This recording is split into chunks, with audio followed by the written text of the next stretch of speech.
तो हेलो मेरे दोस्तों, मैं आपके लिए हूँ चिंजो मैं रेडियो का और वीडियो लेके आ सकता हूँ। वीडियो को पसंद आई हो, पसंद आए तो वीडियो को लाइक करना, वीडियो कमेंट करना, बाद ही सब्सक्राइब की वीडियो चलते सब्सक्राइब करना, फिर से होता वीडियो चलते सब्सक्राइब करना। तो स्टार्ट करते हैं वीडियो बिना किसी टाइम का। चिंजो मैन चैप्टर 45। चैप्टर की स्टार्टिंग होती है और हम लोग को दिखाता है बॉम्ब डेविल को, जो कि भाई हम लोगों के सामने होती है, जो कि शार्क फिन और हमारे डेंजी के सामने, जहाँ पे डेंजी बेहोश होता है। अगर तुम लोग यहाँ से वीडियो देख रहे हो तो तुम्हें ज़्यादा पसंद नहीं आएगी और ना ही ज़्यादा समझ आएगी, तो भाई सब डिस्क्रिप्शन में लिंक है, उससे पहले वाले चैप्टर को देखो, यहाँ पे आओगे तभी ज़्यादा मजा आएगा और स्टोरी भी बहुत ज़्यादा ही ताबड़तोड़ लगेगी। तो चलो आगे बढ़ते हैं। हम लोग को दिखाया जाता है बॉम्ब डेविल को, जो कि लोगों के सामने होती है और हमारा डेंजी बेहोश होता है और डेंजी को शार्क फिन उठा रहा होता है और बोल रहा था, लॉर्ड चिंजो मैन उठिए उठिए। और तभी हम लोग देखते हैं कि भाई साहब शार्क फिन भाई साहब डेंजी को लेकर दोबारा भागने की कोशिश करते हैं, जहाँ पे बॉम्ब डेविल आ जाते हैं और एक बड़ा सा ब्लास्ट कर देती है, जिससे कि भाई डेंजी और शार्क फिन बहुत दूर जाके गिरते हैं। और भाई साहब शार्क फिन उड़ जाता है लड़ने के मोड से, लेकिन बॉम्ब डेविल से कहती है, क्या तुम डिवीज़न 4 के मेंबर हो? डेंजी को यहाँ पे छोड़ दो और चले जाओ, मैं तुम्हारी जान बख्श दूंगी, समझ गए जहरीली शार्क। और ऐसे कहती है। लेकिन भाई साहब शार्क फिन को तो कोई असर ही नहीं पड़ता। शार्क फिन लड़ने के लिए तैयार हो जाता है और उस पर हमला करने की कोशिश करता है और बॉम्ब डेविल कहती है, तो रहने दो फिर। अगली सीन पे हम लोग देखते हैं कि भाई साहब शार्क फिन अपने डेविल फॉर्म में आ जाता है और वो सीधे अटैक कर देता है हमारे बॉम्ब डेविल पर और बॉम्ब डेविल उस पर हाथ लगाती है। और अगले सीन में हम लोग देखते हैं कि भाई साहब वहाँ पे बहुत बड़ा ही धमाका होता है, जिसमें शार्क फिन के भाई साहब का भुंजी हुई मछली नहीं होती भाई, टूना फिश, भाई कदम से वही सीन हो जाता है और शार्क फिन भाई साहब बेहोश हो जाता है। सीन शिफ्ट होता है और अगले सीन में हम लोग देखते हैं कि वहाँ पे कुछ सिविलियन सेंटर आते हैं इस आवाज़ को सुन के, और वो लोग सीधे रिपोर्ट करने लगते हैं हाई कमांड में और वो कहते हैं, फेस्टिवल के पास एक डेविल मिला है जो कि लड़ रहा है, आपसी में लड़ रहे हैं डेविल। फेस्टिवल के पास वाले इस कॉरिडेंट पर पहुंचे बहुत ही जल्दी, यहाँ पे एक डेविल है। और ये कहते हैं वो लोग वैसे खबर दे देते हैं भाई हाई अथॉरिटी को, मतलब ऐसे कुछ कहा जा सकता है। और अगले सीन में हम लोग देखते हैं जहाँ पर बॉम्ब डेविल उन लोगों से कहती है, पब्लिक सेफ्टी डेविल हंटर हैं, तुम वही हो ना? और ये सुनने के बाद वो बंदा बोलता है, ये ताकतवर दिख रही है, कुछ ज़्यादा ही, मुझे घबराहट हो रही है। और तभी बॉम्ब डेविल उसके ऊपर भाई से एक मतलब रेस सी होती है वो फेंकती है। मतलब देखो नॉर्मल सी बात है, ये इसका वेपन है तो अपने ही जाने। चलो आगे बढ़ते हैं। हम लोग को दिखाया जाता है वो लोग के पास जैसे वो रेस पहुंचती है, मतलब वो जैसे वो लाइट पहुंचती है जो कि बॉम्बेल के हाथ से फेंकी गई थी, वहाँ पे एक बहुत बड़ा ही ब्लास्ट हो जाता है, जिसमें उस ब्लास्ट में भाई साहब वो सारे डेविल हंटर मारे जाते हैं जो कि सिविलियन डेविल हंटर होते हैं। और भाई साहब बॉम्ब डेविल बहुत ज़्यादा ही हंस रही होते हैं और हम लोग को दिखाया जाता है भाई छून के चिथड़े। और अगले सीन में हम लोग देखते हैं कि भाई साहब शार्क फिन भाई बेहोश नहीं हुआ होता है और वो डेंजी को लेके भाग जाता है और बॉम्ब डेविल ये सब कुछ देखने के बाद बोलता है, वो भाग गए। सीन शिफ्ट होता है। हम लोग को दिखाया जाता है सिविलियन डेविल हंटर का हाइड आउट, जहाँ पे भाई साहब वो लोग ट्रेनिंग करते हैं। और हम लोग दिखाया जाता है एक बंदा हार जाता है और दूसरा बंदा चिल्लाते हुए कहता है, हमारे पास एक विनर है। और वो जो बंदा हारा होता है वो बोलता है सिखाने के लिए शुक्रिया।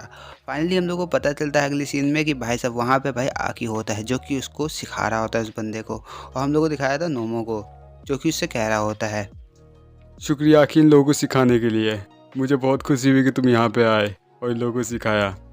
सच में तुम्हें अब डिवीज़न 2 में आ जाना चाहिए, क्योंकि यही तुम्हारे लिए बिल्कुल सही जगह है, क्योंकि यहीं पर मर्डर और भाई साहब खून की स्टोरी, यानी समझ रहे हो ना, ऐसी स्टोरी यहाँ पे बहुत ज़्यादा ही पॉपुलर है और तुम्हारे पास बहुत ज़्यादा स्टोरियाँ हैं। अगर सब कुछ ठीक रहा तो मैं तुम्हें 5 साल में वाइस कैप्टन बना दूंगा। आखी क्या बोलते हो, क्या तुम आना पसंद करोगे? आखी तुम मुझ पर भरोसा कर सकते हो। और ये कहते हुए वो आकी के सामने एक मतलब ऑफ़र रखता है। अगले सीन में हम देखते हैं कि आकी उस ऑफ़र को ठुकरा देता है और हमारा एंजल भी ये बातें सुन रहा होता है। जब एंजल और आकी जा रहे होते हैं कहीं, तब एंजल से कहता है, तुमने उससे क्यों नहीं बताया कि तुम 5 साल में मरने वाले हो? और ये सुनते ही आकी उससे बोलता है, तुम्हें ये किसने बताया? तभी एंजल डेविल बोलता है कि मुझे पावर ने बताया। अगले सीन में हम देखते हैं कि हमारा आकी उससे कहता है, ये बात खाली अपने तक की रखना और किसी को मत बताना। और ये सुनते ही एंजल डेविल कहता है, तुम बहुत लकी हो आकी, तुम बहुत जल्दी ही मर जाओगे। मैं भी मरना चाहता हूँ, क्योंकि मेरे मरने के बाद मुझे ये सब कुछ काम नहीं करना पड़ेगा, मुझे सुकून मिल जाएगा आकी। और ये सुनते ही मतलब आकी उसकी तरफ देखने लगता है। तभी वहाँ पे नोमो आता है और चिल्लाने लगता है, आखी इधर आओ, तुम्हारी ज़रूरत है। और अगले सीन में हम लोग देखते हैं कि भाई साहब शार्क फिन भाई डेंजी को लेके वहाँ पे पहुँच चुका होता है और वहाँ पे खड़े हुए बंदे बात कर रहे होते हैं। वो स्पेशल डिवीज़न के बारे में कुछ बात कर रहा है। हाँ शायद, ये क्या हुआ है? ये तुम्हारे साथ है क्या आकी? और आकी उससे बोलता है हाँ ये मेरे ही साथ है। और तभी आकी सार्फिन से सवाल करता है हाँ डेंजी को ये क्या हुआ? किस डेवल ने तुम पे अटैक किया क्या? जल्दी बताओ जल्दी बताओ। और सार्फिन उसे मतलब कुछ कहने की हालत में नहीं होता है। सीन शिफ्ट होता है। अगले सीन में देखते हैं कि सार्फिन चिल्लाने लगता है और चिल्लाते चिल्लाते उन लोगों को कह रहा होता है बॉम्ब डेवल आ रही है, गन डेवल की पार्टनर, जल्दी करो जल्दी करो। और ये सुनते ही आकी उससे बोलता है तुम्हें ये कैसे पता? क्या तुम्हारे पास कोई राज है? जल्दी मुझे बताओ वरना तुम मेरे हाथों से मारे जाओगे। और भाई साहब ये बातें सुनने के बाद मतलब हमारे सार्फिन उससे कुछ कहता नहीं। जहाँ पे सीन शिफ्ट होता है अगले सीन में हम लोग देखते हैं कि सार्फिन उससे कहता है मैं तुम्हें यही नहीं बता सकता। मैंने मिस माकिमा का ऑर्डर फॉलो किया है। अगर मैंने तुम्हें बताया तो मैं मार दिया जाऊंगा। और तभी हम लोग देखते हैं अगले सीन में कि भाई साहब वहाँ पे कोई बंदे यानी लड़की आ जाती है और सीन शिफ्ट होता है। और अगले सीन में हम देखते हैं कि नोमो वहाँ से चिल्लाते हुए कहता है मुझे माफ़ कीजिएगा पर आप यहाँ नहीं आ सकती। ये डेविल हंटर डिवीज़न 2 का ट्रेनिंग सेंटर है। सिविलियंस का यहाँ पे आना मना है, तो कृपया करके यहाँ से वापस चले जाइए। और ये सुनते ही भाई रेस चिल्लाती है वहाँ से हेलो मेरी मदद करो मेरी मदद करो। और डेंजी बोलता है रेस। और ये सुनते ही नोमो बोलता है ये रेस कौन है?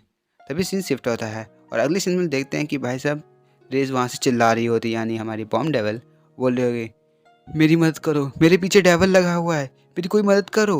और ये सुनते ही नोमो से कहता है मतलब आकी से डेविल पीछे पड़ा है? पर लोग आमतौर पर तो डेविल पीछे पड़ने पर रोते हैं, पर ये तो हंस रही है। तभी नोमो समझ जाता है कि भाई साहब कुछ ना कुछ तो दाल में काला है। तभी वो आकी से बोलता है तुम वापस जाओ और वाइस कैप्टन को कांटेक्ट करो और डिवीज़न 2 के सारे एजेंट्स को यहाँ पे इकट्ठा करो और उनसे बोलो कोई अटैक करने वाला है।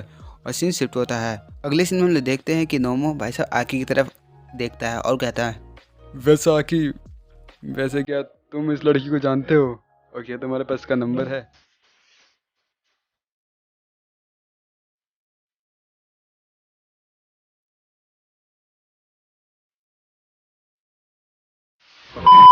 ये सुनने के बाद आकी कहता है क्या सच में ये टाइम ऐसी बकवास बातें करने का है सच में? और ये सुनने के बाद नोमो उससे कहता है सच में क्या? मुझे कोई और रास्ता ढूंढना पड़ेगा क्योंकि मुझे इससे लड़ना नहीं है। और हम लोग देखते हैं कि भाई साहब वहाँ पे फाइनली रेस यानी बॉम्ब डेविल पहुँच जाती है। सीन शिफ्ट होता है और बॉम्ब डेविल कहती है यानी रेस ये काम नहीं आएगा, कुछ और करना पड़ेगा। तो ठीक है प्लान बी सबको मार डालो। और भाई साहब ऐसा कहते हैं वो अपनी गले की पिन खींचती है। और इसी के साथ ख़त्म होता है हमारे चिंजो मैन चैप्टर 45 यहीं पे ख़त्म। आशा करता हूँ वीडियो को पसंद आई हो। पसंद आता है वीडियो को लाइक करना, वीडियो कमेंट करना, बाद सब्सक्राइब वीडियो चलते भी सब्सक्राइब करना। तो बाय बाय, मिलते हैं नई वीडियो जो अलग धड़क मस्त। तो बाय बाय।